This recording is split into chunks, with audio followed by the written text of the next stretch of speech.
दोस्तों नमस्कार। आज एक ऐसे विषय को लेके हम आए हैं कि पिछले दिनों आपको पता है कि 1 जुलाई 2024 को 3 नए क्रिमिनल लॉज लागू हो गए।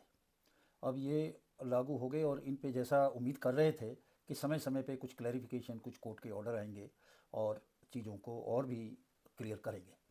तो इसी श्रृंखला में आज जो मैं ये इसका वीडियो का एपिसोड लेकर आया हूँ, इसमें उन्हीं कुछ महत्वपूर्ण ऑर्डरों की बात करेंगे कि जो कोर्ट्स ने दिए हैं और ज़रूरी हैं।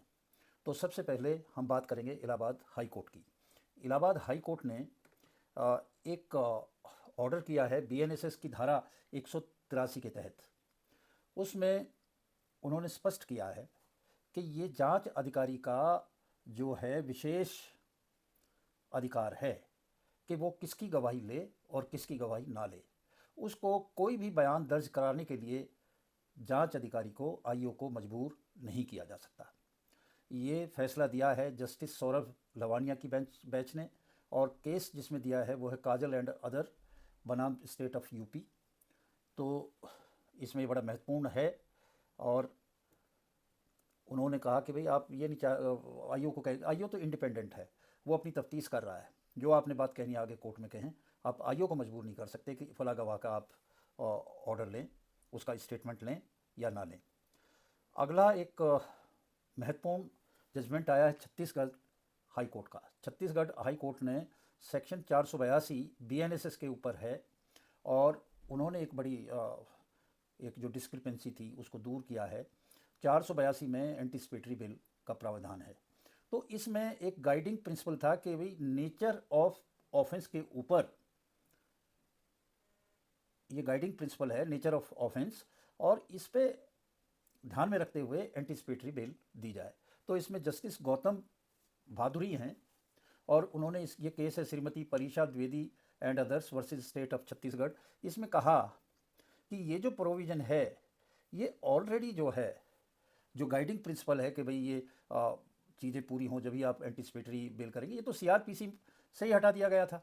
तो बीएनएसएस में उन्होंने लिख दिया है तो ये माना नहीं जाएगा, वही जो सीआरपीसी में था क्रिमिनल प्रोसीजर कोड में, उसी को मान के किया जाएगा। ये दिल्ली हाई कोर्ट का फैसला है। और इसमें उन्होंने कहा कि अभी भी वकील जो है वो नए मामलों में पुराने आपराधिक कानूनों का इस्तेमाल ना करें। पुराने मामलों में दायर करने के लिए नए आपराधिक कानूनों का भी उल्लेख करें, यानी कि दोनों करें। अगर पुराना आप कर रहे हैं और अभी भी कुछ लोग आदत में हैं कि वो पुराने ही सेक्शन में कर रहे हैं, वो गलत है। ये state through representative Dharmendra alias Dharma के केस में जस्टिस चंद्रधारी सिंह ने ये बात कही है। और कहा कि दिल्ली उच्च न्यायालय ने 1 जुलाई से नए कानून लागू होने के बावजूद वकीलों द्वारा नए आवेदन या याचिकाएं दायर करने के लिए पुराने आपराधिक कानूनों पर जो निर्भरता है उसको गंभीरता से लिया, और ऑर्डर किया इन्होंने रजिस्ट्री को कि भाई आप जब ये मैटर आते हैं तो इनको इंश्योर करें कि ये प्रॉपरली इन्होंने सेक्शन ये नए लिखे हों। एक और महत्वपूर्ण फैसले में हिमाचल प्रदेश हाई कोर्ट ने एक Bhupesh Thakur versus state of Himachal Pradesh में जो जस्टिस संदीप शर्मा की जो बेंच है, उसने कहा कि जो ट्रांसजेंडर व्यक्ति हैं वो शादी के झूठे वादों में जो बीएनएस की धारा है 69 का इस्तेमाल नहीं कर सकते। सेक्शन 69 में कोई आदमी शादी का झांसा देके और जो है शारीरिक संबंध बनाता है तो उसका प्रावधान है। तो इसमें इन्होंने जो जेंडर है, ट्रांसजेंडर है, उसको बाहर कर दिया। उन्होंने कहा कि नहीं, एक वीमेन और ट्रांसजेंडर की जो डेफिनेशन है और आइडेंटिटी है वो अलग अलग है, अंडर सेक्शन 2 में डिफाइन किया गया है। तो जहाँ वीमेन का शब्द है ये 69 केवल वीमेन के लिए है, ट्रांसजेंडर के लिए ये सेक्शन 69 बीएनएस नहीं है। एक और फैसले में कर्नाटक हाई कोर्ट ने कहा कि शिकायतकर्ता और गवाह का स्पष्ट बयान दर्ज करने के से पहले आप एक्यूज को, आरोपी को नोटिस नहीं जारी कर सकते।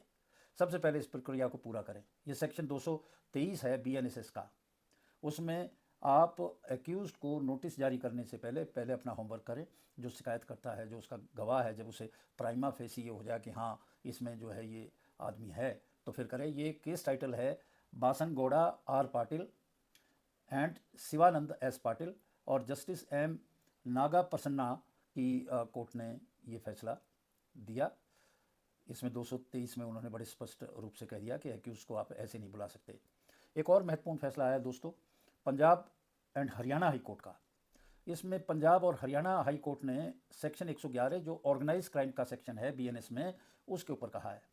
उसमें कहा है कि state can not arrest first and fish for evidence of organise crime, पहले गिरफ्तार कर ले और फिर उसकी जो एविडेंस है उसके लिए डोले नहीं भाई, पहले प्राइमा फेसी उसको लगता है कि ये जो है हो गया है और सबूत काफ़ी हैं उसको अरेस्ट करने के, तो ही आप करेंगे। ऐसे नहीं करेंगे पहले अरेस्ट करेंगे ऑर्गेनाइज क्राइम में फिर सबूत ढूंढेंगे।